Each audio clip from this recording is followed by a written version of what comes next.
Bem, falávamos sobre o não cabimento do mandado de segurança contra a lei em tese.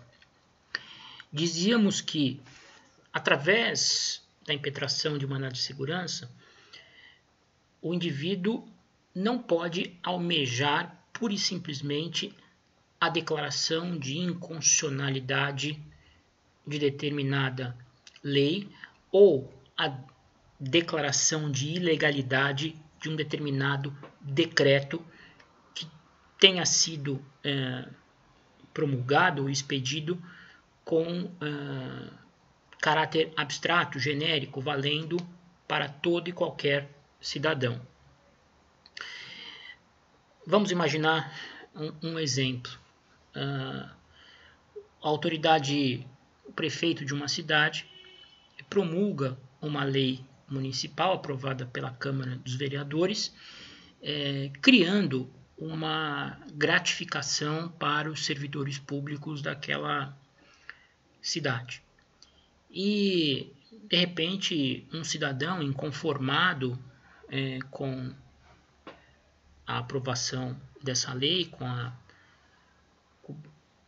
instituição desse benefício, dessa vantagem em favor dos servidores, impetra um mandado de segurança que objetiva o reconhecimento da inconstitucionalidade da lei municipal que instituiu a tal da vantagem. Ele aponta lá vícios de inconstitucionalidade formais e materiais, mas o objetivo dele em si é obter a declaração de inconstitucionalidade da lei.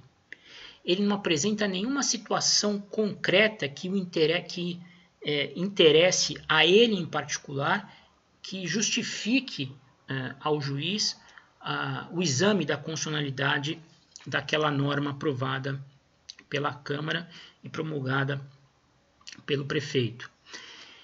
Isso é um mandado de segurança contra a lei em tese, né? Não se apresenta nenhum caso concreto, nenhuma situação particular ao impetrante que exija para a solução o exame da constitucionalidade da lei. Nesse caso, o juiz deverá denegar a segurança, porque não é cabível a segurança nesse tipo de situação. Essa situação aqui tratada é completamente diferente daquela em que um indivíduo vai a juízo e alega que um determinado ato concreto praticado pelo prefeito, baseado numa lei que ele reputa inconstitucional, acabou privando de algum direito que ele afirma possuir. Nesse caso, o juiz, para entregar a prestação jurisdicional que interessa àquela parte, ele necessariamente terá que enfrentar a questão da inconstitucionalidade da lei. Ele não vai enfrentar a questão da constitucionalidade da lei como pedido principal da ação. A inconstitucionalidade da lei seria o fundamento para o acolhimento daquela pretensão concreta que lhe é apresentada pelo impetrante. Nesse caso, não há nenhum problema do juiz fazer isso. Vocês sabem que existem duas espécies de controle de constitucionalidade: o concentrado e o difuso. O concentrado se dá por meio daquelas ações específicas que são propostas por alguns legitimados, que estão enumerados aí pela própria Constituição, cujo pedido principal é o exame da constitucionalidade ou não de determinado dispositivo legal, de determinada lei.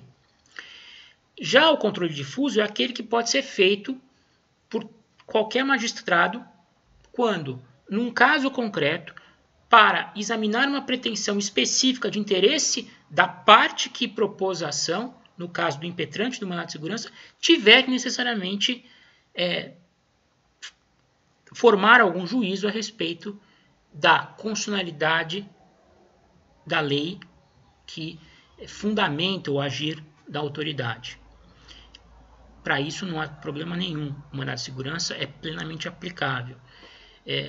O que não se pode obter com o mandado de segurança, o que não se admite é que o pedido principal seja de declaração de inconstitucionalidade de lei ou declaração de ilegalidade de decreto, portaria, resolução de caráter genérico, que se aplique indistintamente a toda e qualquer pessoa. É preciso que sempre que haja um caso concreto apresentado pelo interessado em obter a segurança. Espero que tenham entendido. Bem, então fechamos esse tema do não cabimento do mandado de segurança.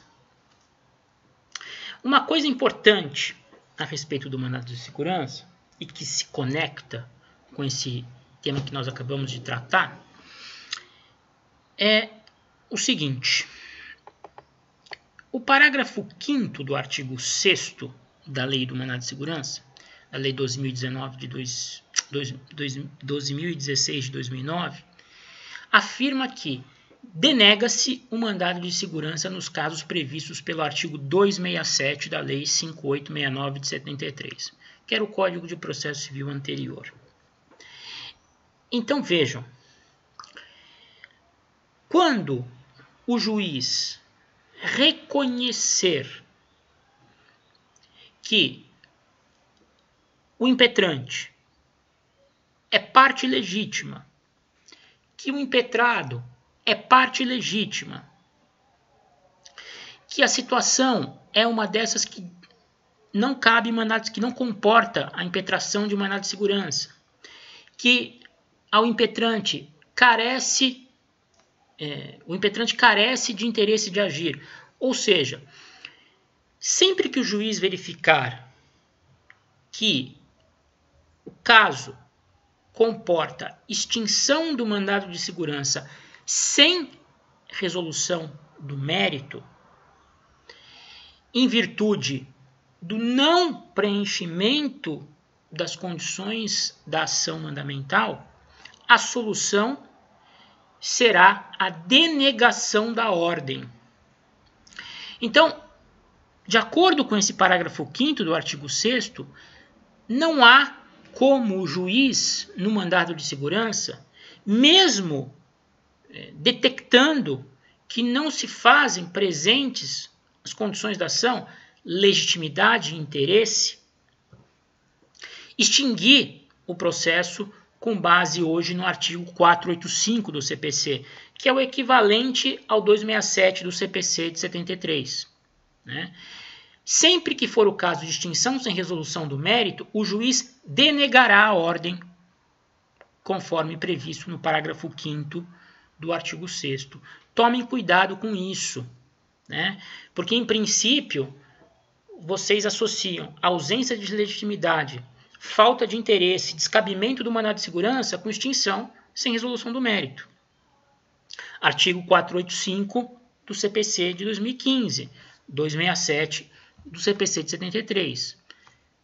Não se aplicam esses dois artigos, 267 já revogado, não se aplica o 485 aos casos de mandado de segurança. Quando o juiz detectar que é caso de extinção do mandado de segurança sem resolução do mérito, sem apreciação do mérito, a solução será denegar a ordem nos termos do parágrafo 5º do artigo 6º.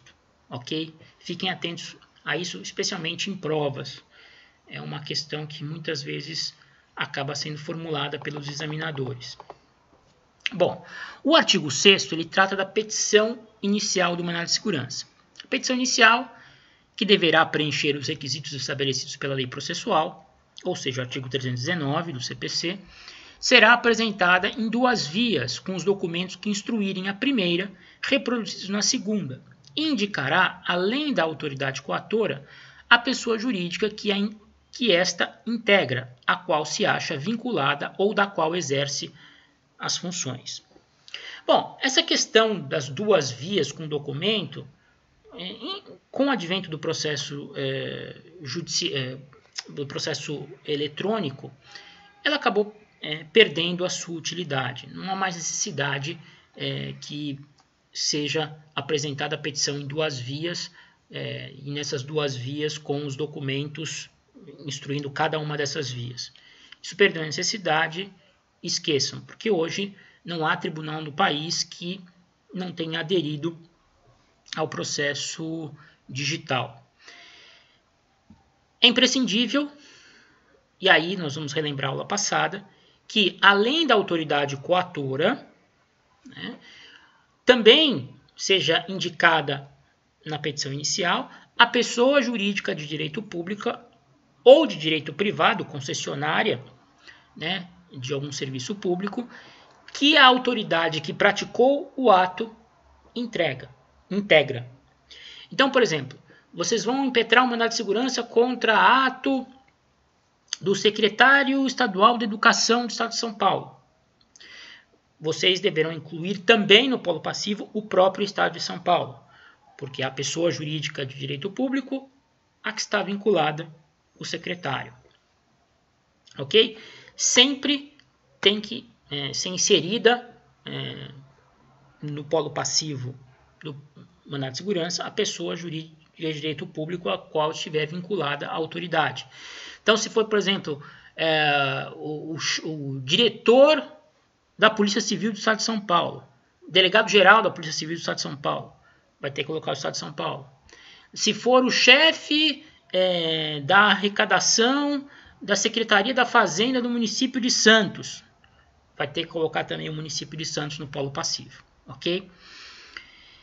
Bem, o parágrafo único trata daquela hipótese que a gente também analisou na aula passada, do impetrante não dispor de todos os documentos necessários à impetração.